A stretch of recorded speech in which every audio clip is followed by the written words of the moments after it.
இறையேசுவில் அன்பார்ந்தவர்களே, நிறைவுள்ளவர்களாய் இருக்க இறைவன் அழைப்பு விடுகிறார். அன்பை அடித்தளமாக கொண்டு செய்கின்ற ஒவ்வொரு செயலும் மனிதனுக்கு நிறைவை தருகின்றது.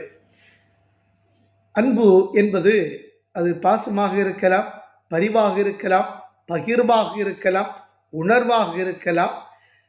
நிறையும் குறையும் கடந்த தூய்மையான செயல்பாடு கொண்ட வாழ்வாக இருக்கலாம். அனைத்தும் அன்பை குறிக்கின்றது.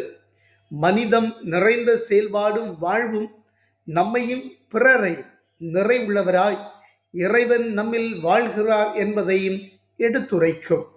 இறைவனில் சங்கமிப்போம், நிறைவுள்ளவர்களாய் சுயநலமற்ற இறை அன்பை பகிர்ந்திடுவோம்.